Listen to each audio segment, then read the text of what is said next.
여러분들은 사람을 보실 때에 무엇부터 또 어떤 관점을 가지고 보십니까? 오늘 본문 말씀이 이렇게 시작되고 있습니다. 그러므로 우리가 이제부터는 어떤 사람도 육신을 따라 알지 아니하노라. 어떤 사람도 육신을 따라 알지 아니하노라 라고 말씀하고 있습니다. 우리는 육신을 따라서 사람을 아는 존재입니다. 내가 가지고 있는 경험 가지고 사람을 보게 되어 있고요, 내가 가지고 있는 지식을 가지고 사람을 보게 되어 있습니다. 우리는 육신적인 사람들이니까요. 여기서 육신을 따라서 안다는 이 육신이라고 하는 단어는 인간의 본성을 말합니다. 하나님께서 주신 그 본연의 본성이 아니라 죄 가운데 있는 그 본성으로 사람을 본다는 것입니다. 여러분, 사람을 볼 때 뭐부터 보십니까? 먼저 외모부터 보지 않으십니까? 외모가 조금 이상하거나 조금 다르면, 혹 장애가 있거나 하면 여러분들 먼저 편견이 생기지 않습니까? 여러분, 사람이랑 몇 마디 대화해 보시면 그 사람이 지식이 있는지 없는지 알게 되고, 그러면서 그 사람을 지식으로 판단하지 않습니까? 그 사람과 또 만나보면, 같이 식사를 해보면 그 사람의 사회적 지위나 경제적 지위가 드러날 때 여러분 그 사람의 지위로 보고 있지는 않습니까? 우리는 육신으로 사람을 보는 존재입니다. 그런데 바울은 오늘 이제 나는 사람을 육신으로 보지 않는다는 것입니다. 하나님의 관점에서 보겠다는 이야기입니다. 바울은 육신의 관점으로 사람을 보는 사람이었습니다. 그는 로마 시민권이 있었습니다. 시민권이 없는 사람들을 시민권이 없는 더 계급이 낮은 사람으로 봤던 겁니다.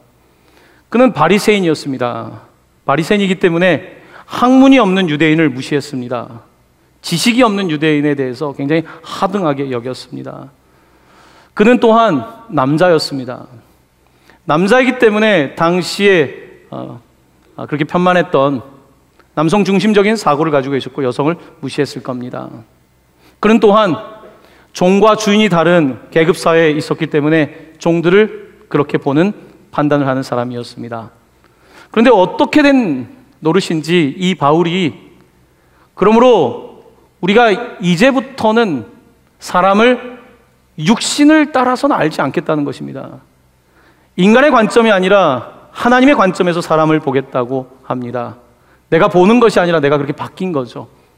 어떻게 하면 우리의 이런 관점이 바뀔 수 있을까요? 사람마다 관점이 다 다릅니다. 관점이라고 하는 것은 내가 서 있는 곳에서 바라보는 거죠. 지금 제가 바라보는 관점과 여러분들이 바라보는 관점은 어디에 앉아 있느냐에 따라서 다를 수밖에 없습니다. 부모의 관점이 있습니다. 자녀의 관점이 있습니다. 남편의 관점이 있습니다. 아내의 관점이 있습니다. 하나님의 관점이 있습니다. 사람의 관점이 있습니다. 우리는 모두 제각각 자기의 관점을 따라서 세상을 보고 사람을 바라보는데, 오늘 바울은 내가 서 있는 이 익숙한 육신의 관점이 아니라 전혀 다른 하나님의 관점에서 사람을 보는 정말 새로운 경험을 하고 있습니다. 여러분, 우리가 이 지상에 있다가 조금 높은 건물만 가도 관점이 달라지는데, 바울은 상당히 수준 높은 관점의 변화를 경험하고 있는데, 오늘 설교의 핵심적인 주제는 어떻게 바울의 관점이 바뀌게 되었을까입니다. 도대체 무슨 일이 있었길래 바울은 사람을 더 이상 육신으로 보지 않고 그 이상의 가치 있는 존재로 바라보게 되었는가? 거기에 오늘 말씀에 초점이 있는 것입니다. 어떻게 그렇게 변화되었을까요? 여러분, 이제 성경을 한번 보시길 바랍니다. 오늘 16절은 그러므로라고 되어 있는데, 그러므로로 되어 있는 것을 보면 그 앞쪽에 그러므로에 대한 이유가 써 있을 것 같습니다. 그렇죠? 자, 여러분들과 함께 오늘 읽지 않았지만 13절과 14절에 어떻게 그가 그렇게 바뀌었는지에 대한 이유를 좀 찾아보도록 하겠습니다. 13, 14절 함께 봉독합니다. 우리가 만일 미쳤어도 하나님을 위한 것이요 정신이 온전하여도 너희를 위한 것이니 그리스도의 사랑이 우리를 강권하시는도다. 우리가 생각하건대 한 사람이 모든 사람을 대신하여 죽었은즉 모든 사람이 죽은 것이라. 아멘. 자, 바울이 지금 그의 동역자들이 관점이 바뀌었는데, 자, 우리가 지금 읽은 구절에 보면 우리가 만일 미쳤어도라는 표현을 쓰고 있습니다. 이 미친 거죠. 네. 바울이 기존의 관점이 아니라 전혀 다른 관점을 갖게 된 것은 일종의 미친 겁니다. 근데 여기서 미쳤다라고 하는 단어의 원어적인 의미는 어떤 거냐면 자기 바깥에 서 있다는 뜻입니다. 여러분, 사람이 미쳤다고 하는 의미는 자기에서 바깥에 있는 거예요. 그래서 잘못 미치면 자기의 인격을 벗어나서 다중인격이 되기도 하고 상당히 반사회적인 인격이 되기도 하고, 우리 미디어에서 보는 어떻게 저 사람이 저렇게 됐을까라고 하는 그런 미친 형태의 인격을 갖게 되는 것은 자기 바깥에 있는 경험입니다. 자, 그런데 여기서 미쳤다라고 하는 단어는 부정적인 의미가 아니라 지금 바울은 내가 다른 입장에 쓴 거예요. 자기 바깥에 있는 경험을 하고 있는 것입니다. 여러분, 우리가 타자의 관점을 이해한다는 것, 다른 사람의 입장을 이해한다는 것은 자기 바깥에 있는 경험인 거예요. 남자가 어떻게 여자를 이해합니까? 내 경험 바깥에 서보는 거예요. 자식이 부모의 입장 그쪽에 서보는 거예요. 나는 사람이기 때문에 사람의 관점밖에 받을 수 없지만 사람의 입장이 아니라 하나님의 입장의 관점에 서보는 거예요. 이게 미쳤다라고 하는 단어입니다. 바울은 지금 일종의 미친 거예요. 여러분, 우리는 사실 미치고 싶은 존재예요. 사람은 미친다라고 하는 뜻, 자기 바깥에 있다는 뜻은요, 조금 어려운 단어를 쓰면 초월적인 걸 뜻하는 거예요. 사람은 그냥 먹고 마시는 걸로 만족하는 그런 동물적 존재가 아니잖아요. 우리 사람은 초월적 존재거든요. 초월적 존재라고 하는 것은 자기 바깥 세계를 경험할 수 있다는 거거든요. 지금 바울은 자기 바깥 세계를 경험하고 있고, 그래서 그가 하나님에게 미쳐 있는 거예요, 지금. 그와 같은 경험을 통해서 그는 지금 타자를 이해하기 시작했고, 그동안 로마 시민이 아니면 좀 무시하는 마음이 있었을 텐데 로마 시민이 아니어도 그들을 이해하게 되었고, 남자이지만 여자의 입장을 더 이해하게 되고, 또한 종의 입장을 더 이해하게 되고, 유대인이지만 비유대인의 입장을 이해하게 되고, 그는 일종의 미친 경험을 하고 있는 것입니다. 자, 바울이 이렇게 미칠 수 있었던 것은 또 왜 그랬을까요?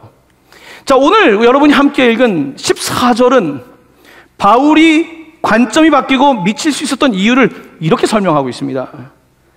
그리스도의 사랑이 우리를 강권하시는도다. 그리스도의 사랑이 그를 초월적 경험을 하게 하는 거예요. 자기의 자아가 있는데 탈자아적 경험을 하게 하는 것이고, 자기가 여기에 머물러 있는데 이것을 넘어서는 초자아적 경험을 하게 하고 있는 거예요. 무엇이? 사랑이. 근데 그 사랑은 일반적인 사랑이 아니라 그리스도의 사랑이 이 바울을 강권하고 있는 거예요. 여기서 강권이라고 하는 단어의 원어적인 의미 가운데는 포위한다는 뜻이 있습니다. 지금 바울은 그리스도의 사랑에 포위된 거예요. 그리스도의 사랑에 사로잡힌 거예요. 그래서 그리스도의 사랑이 그를 강권하고 있기 때문에 내가 미쳐도 혹은 온전하여도 나는 이제 주님을 위하여 살면서 사람을 대할 때에 마치 그리스도께서 어떤 특정한 사람을 위해서 죽은 것이 아니라 우리 모두를 위하여 죽으신 것처럼 바울은 모든 사람을 대할 때에 그와 같은 모습으로, 육신이 아니라 하나님의 관점에서, 그 사람이 세상적 관점에서는 자랑할 것도 없고 연약하고 우리가 어쩌면 싫어할 수 있는 사람일지 모르겠지만, 바울은 그리스도의 사랑에 포위된 이후로 사람을 보는 관점이 달라진 거예요. 우리는 이런 변화를 일컬어서 진정한 변화, 트랜스포메이션, 변혁이라고 말하는 것입니다. 바울의 인생에 이와 같은 변화와 변혁이 일어나는데 그 핵심적인 기저에는 바로 그리스도의 사랑이 있었던 것입니다. 바로 이 그리스도의 사랑이 결국은 우리의 인생을 바꾸는 것인데요. 그리스도의 사랑이 그런데 어떻게 바울을 바꿀 수 있었을까? 우리가 아는 사랑은 주로 어떤 사랑입니까? 우리 시대의 소설과 영화, 우리 문화는 사랑에 대해서 뭐라고 정의를 내리고 있습니까? 우리가 흔히 접하는 사랑은 보통 로맨틱한 사랑이에요. 에로스예요. 세상은 그 에로스적인 사랑에 목말라 하는 것처럼 보여요. 그래서 우리는 로맨틱한 영화를 좋아하고 드라마를 좋아해요. 멜로를 좋아해요. 사랑에 우리는 누구나 목말라 있습니다. 근데 오늘 본문의 사랑은 그런 사랑은 아니에요. 보통 흔히 로맨틱한 사랑을 우리가 영어로 love라고 흔히는 쓰는데, 조금 더 기술적인 단어를 쓴다면 그것은 영어로는 limerance라고 하는 단어입니다. limerence. 이 limerance라고 하는 이 단어의 뜻은요, 우리가 흔히 하는 이런 사랑이라기보다는 남녀가 사랑할 때 푹 빠져 있는 상태를 limerance라고 그럽니다. 남녀가 사랑에 빠질 때 어떻습니까? 어떤 거예요? 푹 빠지는 거잖아요. 아무것도 안 보여요. 왜 안 보일까요? 안 보이는 이유는 사실 생물학적으로는 호르몬 때문에 그래요. 여러분, 청소년 시기에 아무것도 안 보이고 그 사람만 보였던 경험이 다 있으시죠? 건강한 남녀라면 그런 경험 있었을 거예요. 있으시죠? 내가 그 사람을 왜 좋아했는지는 모르겠어요. 그런데 계속 그 친구가 보이는 거예요. 저도 그런 경험이 있어요. 중학교 때 계속 그 여자애가 보여요. 계속 보이는 거예요. 저 그 애가 어디 사는지도 몰라요. 걔만 보여요. 호르몬 작용이에요. 나이 들었는데도 호르몬이 너무 많이 나오는 분들도 혹시 있을지 모르겠습니다. 여전히 옆에 자기 있는데도 계속 호르몬이 너무 많이 나오는 건 좀 문제가 있겠죠. 이 리머런스라고 하는 것은 호르몬이 나오는 건데요. 근데 특별히 최근에 과학자의 연구 가운데 흥미로운 것은, 이렇게 어떤 사랑하는 대상에 빠지고 집착하는 것은 심지어 약간 정신 질환 가운데서 강박장애랑 비슷하죠. 거기에 집착하는 거죠. 그 사람에 집착하고 그 사람이 없으면 죽을 것 같고 안 보면 미칠 것 같고. 근데 그 이유 중에 하나가 신경 전달 물질인 세로토닌의 부족이라는 거예요. 세로토닌은 인간의 기분을 좌우하는 신경 전달 물질입니다. 이게 부족하면 기분이 다운돼요. 우리가 흔히 말하는 우울장애라고 하는 것은 기분장애예요. 기분이 도무지 올라가지 않는 거예요. 기분이 안 좋아져요. 아침에 일어났는데 매번 똑같아요. 이게 2주 정도 되면 사람은 거의 그렇게 상태가 됩니다. 기분이 올라가지 않으니까요. 자, 그런데 이렇게 남녀 간의 사랑이라고 하는 것은 우리는 굉장히 마치 강박처럼 이게 부족할 때 계속 그걸 찾고 싶은 거예요. 더 찾고 싶고 집착하게 되고 그런 형태로 들어가게 되는데, 그것은 사실은 굉장히 자기중심적인 거죠. 내게 부족한 것을 얻기 위해서 사람들은 대상을 찾아요. 그걸 사랑이라고 불러요. 그건 엄밀한 의미에서의 성경이 말하는 사랑은 아닙니다. 하나님의 사랑은 하나님의 욕구를 채우는 사랑이 아니에요. 상대방을 대상화하고 그 대상을 통하여 내 욕구를 충족시키는 사랑이 아니라 자기를 주는 사랑이라는 거예요. 오늘 본문 말씀에서 바울이 경험하는 그리스도의 사랑에 포위됐다고 하는 것은 그냥 남녀 젊은이들이 푹 빠져버린 자기 감정의 소용돌이의 사랑이 아니라 그가 실제적으로 나를 위해 죽으셨다는 거예요. 예수 그리스도께서 실제적으로 내 고난과 내 죄를 위하여 죽으셨다는 거예요. 대신해서. 바로 그 사랑에 그가 지금 포위당한 상태인 거예요. 사랑에 포위당하면 어떨까요? 이 사랑은요, 그런데 남녀 간의 그런 리머런스라고 하는 사랑은 평균적으로 6개월입니다. 여러분, 연애를 기억해 보시면 기억날 거예요. 6개월입니다. 혹은 누군가를 사랑할 때에 평균적으로 6개월이에요. 그 감정이 사랑은 아니에요. 진짜 사랑은 그 다음부터인 거예요. 사랑에 빠질 때가 아니라 사랑에서 빠져나올 때부터 진짜 사랑인 거예요. 왜냐하면 사랑에 빠져있다라고 할 때는 호르몬 작용이 워낙 왕성하기 때문에 6개월 정도의 그런 시간이 있는 거예요. 진짜 사랑은 그 다음부터예요. 진짜 사랑은 그 다음부터 이 사람의 부족함을 보고, 이 사람의 연약함을 보고, 이 사람이 나와 싫어하는 행동을 하지만 그 사람을 내가 어떻게 할 것인가에부터 사랑인 거예요. 자, 하나님께서는 우리를 바라보시면서 그냥 감정적인 사랑에 빠진 것이 아니라 우리를 향하여서 의지적으로, 의지라고 하는 것은 몸을 일으키는 거죠. 그가 십자가에서 죽으실 거예요. 바로 이것이 그리스도의 사랑인데, 이 그리스도의 사랑에 포위당하고 있는 바울은 이제 관점의 변화를 경험하고 있는 것을 봅니다. 성도님들의 이야기를 듣다 보면 이제 하나님의 사랑에 대한 설교를 할 때 그 사랑의 설교가 참 어렵대요. 왜 어려워하냐면 하나님은 사랑이라고 하시는데 난 그렇게 안 느껴진다는 거예요. 아마 여기에 계신 분들 가운데도 그런 분들이 꽤나 있을 겁니다. 사랑하는데 안 느껴지는 거예요. 여러분, 그것처럼 괴로운 거 없잖아요. 아니, 아내를 사랑하라고 하는데 남편을 사랑이 안 느껴진다면 어떤 겁니까? 교회에 와서 하나님 사랑은 알겠는데 내가 경험이 안 된다는 거예요. 어떻게 해야 될까요? 그것 때문에 고통스럽다고 찾아오시는 분들이 있습니다. 하나님의 사랑, 어떻게 하면 경험할 수 있을까요? 여러분, 사랑은 지금 나 중심으로 채워지는 사랑이라고 한다. 하나님도 나 계속 채워줘야 되거든요. 그렇게 사랑하는 것은 굉장히 아직까지 초기 단계인 거예요. 그 다음 단계로 가야 돼요. 사랑은 내가 타인의 입장에 서는 거거든요. 내가 계속 내 입장에만 서는 것이 아니라 하나님의 입장에 설 때 사랑할 수 있는 거거든요. 근데 하나님 입장에 서기가 쉽지가 않아요. 왜냐하면 하나님이 사랑인데 내가 왜 어린 시절에 그런 고통을 겪었냐는 거죠. 하나님은 사랑인데 왜 내가 지금 이런 일을 겪고 있냐는 거죠. 하나님은 사랑인데 왜 내 삶은 달라지는 게 없냐는 거죠. 하나님을 사랑으로 경험하기 무척 현실적인 근거를 낼 때 어려운 거예요. 그때 우리는 하나님은 날 사랑하지 않는다라는 결론에 도착하기 쉽습니다. 그리고 내 고난이 크다라고 생각하는 거예요. 왜 나만 겪는 고난이냐고 묻게 되는 거죠. 이번 주간에 저희 집에서 누가 샤워를 하고 있는데 노랫소리가 들리더라고요. 저희 집 둘째 초등학교 5학년 아이가 노래를 부르더라고요. 왜 나만 겪는 고난이냐고 불평하지 마세요. 초등학교 5학년의 입에서 왜 나만 겪는 고난이냐고. 제가 물어봤더니 그냥 생각하고 부른 건 아니라고 이야기를 하는데, 왜 나만 겪는 고난이냐고 해서 사랑을 경험하기는 어렵습니다.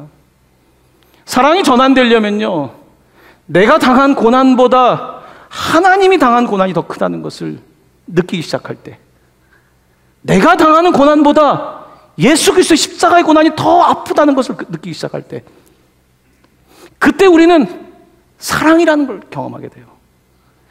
진정한 사랑은 자기를 벗어나는 경험이거든요. 미친 경험이거든요. 이 미친 경험이라고 하는 것은 타자의 입장에 설 때만 가능한 건데, 우리는 내가 내 입장에 있으면서 왜 하나님이 날 사랑하지 않는지를 묻고 있는 거죠. 하지만 하나님의 편에 서보셨습니까? 하나님이 얼마나 아프신지, 하나님이 얼마나 고통스러운지, 하나님이 얼마나 안타깝게 우리를 향하여 그의 손을 내밀고 있는지를 우리가 깨닫게 된다면, 그때부터 이제 사랑이라고 하는 것이 나를 포위하기 시작하고 관점이 바뀌는 거예요. 그래서 더 이상 나는 사람을 육신을 따라 알지 않겠다는 거예요. 사람의 조건을 따라 알지 않고, 타인뿐만 아니라 나 자신도 육신을 따라 알지 않고 하나님의 관점에서, 하나님의 사랑의 관점에서 내가 나를 볼 수 있게 된다는 것이죠. 바로 오늘 본문은 이와 같은 바울의 이야기를 통해서 오늘 우리를 깨워주고 있는 것입니다. 바울은 그리스도의 사랑에 포위당한 상태에서, 그는 우리가 너무나 잘 알고 암송하는 구절인 17절 말씀을 선포합니다. 우리 17절 말씀 함께 봉독할까요? 시작. 그런즉 누구든지 그리스도 안에 있으면 새로운 피조물이라, 이전 것은 지나갔으니 보라 새 것이 되었도다. 아멘. 그런즉 누구요? 누구든지, whoever, 어떤 사람도 육신으로 보지 않겠다고 했던 바울은 누구든지, 종이든지 주인이든지 남자든 여자든 세상에 어떤 사람이든지 그리스도 안에 있으면, in Christ, 예수 그리스도에게 포위당하면, 그의 사랑에 강권당하면, 그리스도 안에 있으면 새로운 피조물이다. 안 된다고요? 나는 아닙니다. 나는 우울증에 걸려서 희망이 없다고요? 아닙니다. 그리스도의 사랑이 나를 붙잡아 줄 때 아니에요. 과거의 상처가 나를 회복할 수 없다고요? 아니에요. 하나님의 사랑은 모든 그리스도 안에 있는 사람들을 새로운 피조물로 만들 수 있는 능력이시거든요. 바로 그 능력을 오늘 선포하고 있으며, In Christ, 모든 사람은 그리스도 안에만 있으면 새로운 피조물이다. 이전 것은 지나갔다. 끝났다. 보라 새 것이 되었도다. 완료형을 쓰고 있습니다.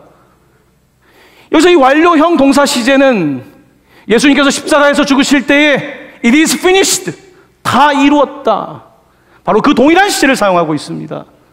끝났다는 거예요. 완료되었다는 거예요. 내 조건, 내 삶의 지금까지의 죄, 말할 수 없는 무엇을 세든지 상관없이 누구든지 그리스도 안에 있으면 새로운 피조물입니다. 이전 것은 지나갔습니다. 보라 새 것으로 완료되었습니다. 불가역적으로 다시 돌이킬 수 없을 만큼 그렇게 끝난 거예요. 오늘 성경은 우리에게 그렇게 선포하고 있는 거예요. 그러므로 오늘 우리에게 필요한 것은 그리스도 안에 있는 거예요. 하지만 그리스도 안에 있는 것이 그렇게 쉽겠습니까? 우린 세상 안에 있잖아요. 물고기가 물 안에 있는 것처럼 우리 세상 안에 있습니다. 세상 안에 있다 보면요, 사람들은 다 육신을 따라 살고 있거든요. 다 죄의 본성을 따라 살고 있거든요. 죄인이 함께 살면 세상은 더 악해질 수밖에 없죠. 이런 세상 안에 있는 우리가 어떻게 in Christ, 어떻게 그분의 사랑에 포위당해 살 수 있을까? 바울은 오늘 교회를 향하여 권면하고 있는 거예요. 바로 그 그리스도의 사랑 안에 사십시오. 비록 악한 세상 속에 살고 있지만 여러분들의 시민권은 바로 그리스도 안에 있다. 하늘의 시민권을 가지고 있다고 선포하는 것이죠. 자, 그러면서 바울은 계속해서 이렇게 그리스도 안에서 새로운 피조물이 된 걸로 끝나는 것이 아니라 그 다음 일을 이야기하고 있습니다. 18절과 19절 말씀입니다. 우리 두 절의 말씀을 함께 봉독합니다. 모든 것이 하나님께로 났으며 그가 그리스도로 말미암아 우리를 자기와 화목하게 하시고 또 우리에게 화목하게 하는 직분을 주셨으니 곧 하나님께서 그리스도 안에 계시사 세상을 자기와 화목하게 하시며 그들의 죄를 그들에게 돌리지 아니하시고 화목하게 하는 말씀을 우리에게 부탁하셨느니라. 아멘. 자, 이제 그 다음에 나오는 핵심적인 키워드는 화목입니다. 화목, reconciliation, 서로 화해하는 것을 뜻합니다. 자, 우리가 그리스도 안에서 새로운 피조물이 됐습니다. 주인이나 종이나 남자나 여자나 유대인이나 비유대인이나 우리 그리스도 안에서 이제 육신을 따라 보지 않으니까요. 이제 우리는 화목하는 거예요. 세상의 계급으로, 세상이 진단하는 것으로 사람을 판단하지 않고 우리가 그리스도 안에 있기 때문에 새로운 피조물이기에 화목하는 거예요. 화목. 근데 그 화목의 첫째는 우리 인간끼리의 화목 전에 하나님과의 화목인 거예요. 하나님과의 화목 없이 인간끼리 화목할 수 없거든요. 여러분, 아무리 좋은 정당이 나온다고 해서 사람이 화목할 수 있겠습니까? 아니에요. 사람은 할 수 없어요. 하나님이 화목하게 하시는데 이 화목이라고 하는 이 단어의 그 원어적인 의미에는 exchange, 교환이란 뜻이 있습니다. 교환. 여러분, 우리가 다투고 평화가 없을 때 서로 더 멀어지잖아요. 이 사이에 교환이 없는 거예요. 말도 안 해요. 얼굴도 안 쳐다봐요. 근데 왜 쳐다봅니까? 이건 거예요. 자, 화목이라는 것은 exchange, 교환이 이루어져야 되는 거예요. 교환이 이루어져야 되는데 교환하기 어려워요. 저 사람이 나한테 상처를 줬으니까요. 난 여전히 아프니까요. 교환이 안 되는 거죠. 화목이라고 하는 것은 교환이 돼야 되는데 정말 어려워요. 사실 어떻게 보면 또 어려운 것도 아닌데 그렇게 쉽지가 않아요. 교환한다는 것이. 자, 하나님과 우리 사이에 교환을 하자는 거예요. 죄인과 하나님이. 자, 죄를 지은 우리가 하나님께 나갈 수 있어요? 없어요? 가능하면 피하죠. 어떻게 하나님과 화목합니까? 하나님은 죄를 싫어하세요. 하나님 죄를 만지는 것도 싫어하세요. 보는 것도 싫어하세요. 죄인된 우리를 어떻게 하나님께서 만지십니까? 어떻게 접촉하십니까? 하나님은 우리와 교환할 수가 없어요. 하나님 하고 싶어도 소통할 통로가 없잖아요. 죄를 싫어하시는데요. 우리가 무슨 얼굴로 가서 하나님과 화해하자고 합니까? 성경 뭐라고 말씀하십니까? 그리스도께서 우리를 위하여 죽으심으로 화목 제물이 되셨다는 거 아닙니까? 피스, 평화를 위한 제사, 아프링, 화목 제물로 그가 이 땅에 오셔서 우리를 화목하게 한다는 거예요. 근데 이 화목은 하나님 쪽은 굉장히 손해예요. 왜냐하면 이 화해를 위해서 죄가 없는 통로가 필요하거든요.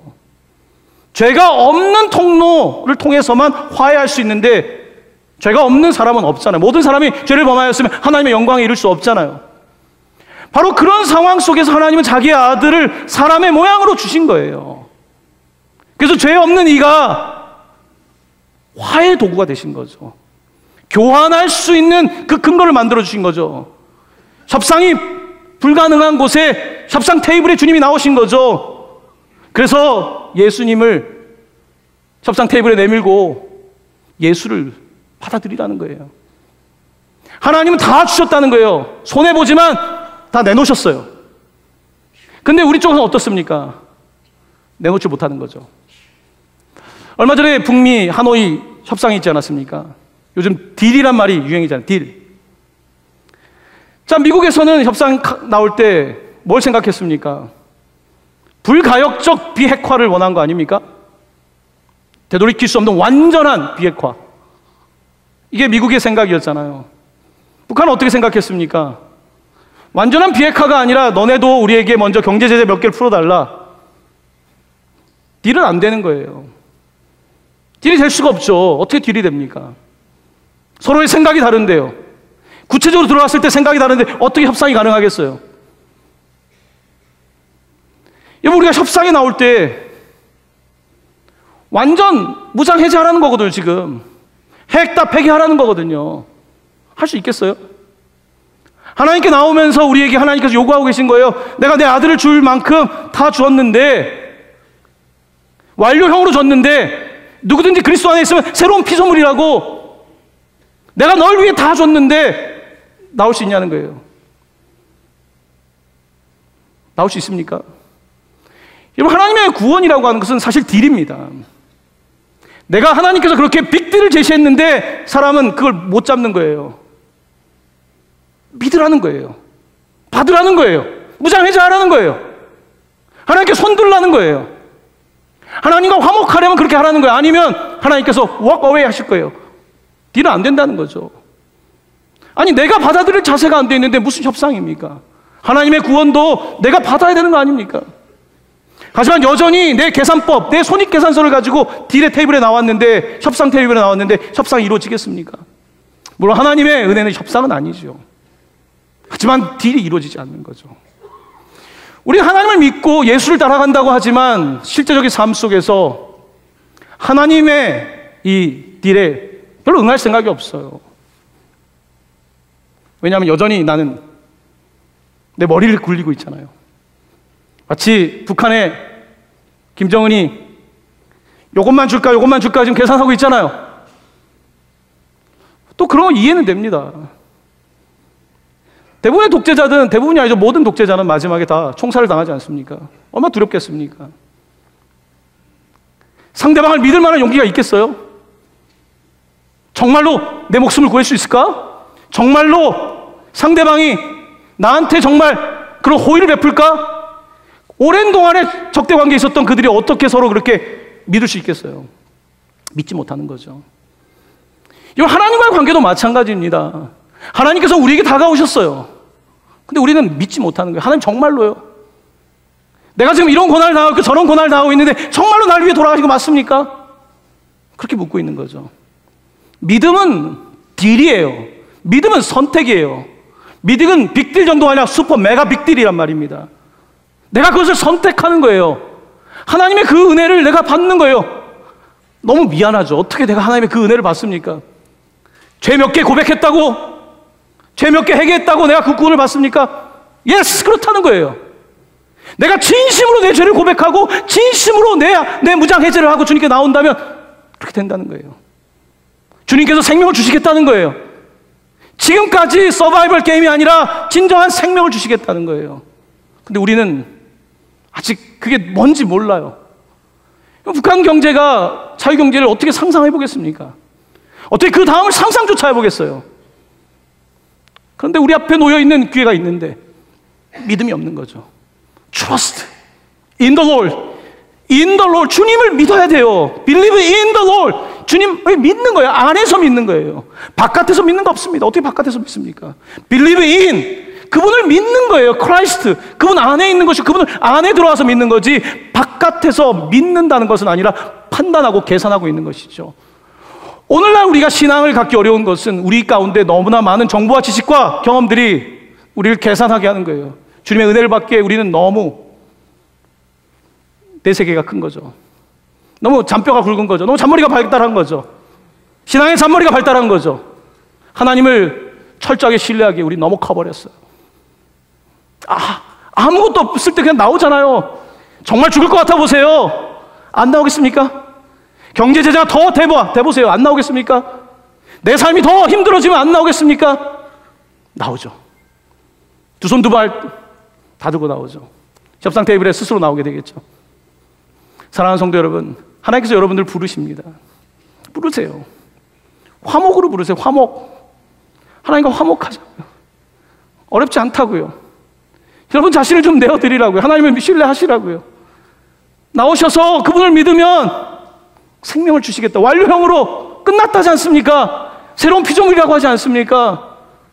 여전히 세상에 둘러싸여 살고 있지만 그리스도 안에 포위되어 있을 때 그렇게 살 수 있다는 거 아니에요.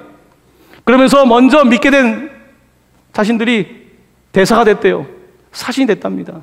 사신은 어떤 사람들입니까? 여러분 타국에 가서 대사관 하나 뭡니까? 그 영토에 다 타국의 사람들에 둘러싸여 있잖아요. 사신이 되어서 세상 속에서 사람들이 둘러싸고 있습니다. 악한 영의 권세가 우리를 지배하고 있습니다.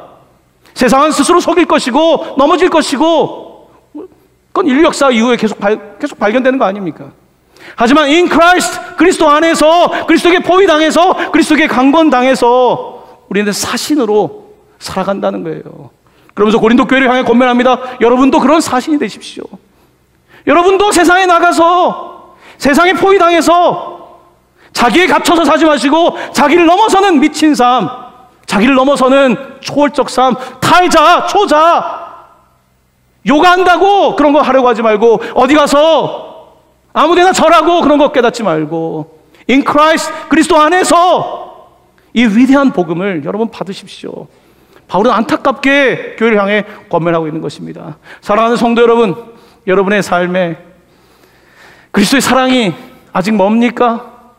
아직 멀어요? 아직도 납니까? 조금만 더 움직이시면, 나의 바깥으로 조금만 나오시면 우리 주님의 사랑이 여러분을 덮어주실 텐데요. 그 사랑에 붙잡힌 여러분 되시길 바랍니다. 이 놀라운 그리스도의 사랑에 붙잡힌 사신이 되어서 여러분의 직장에서, 가정에서 어디 가시든지 그 바로 사신으로 살아가는 주님의 종들 되시기를 예수님의 이름으로 간절히 축원합니다. 아멘.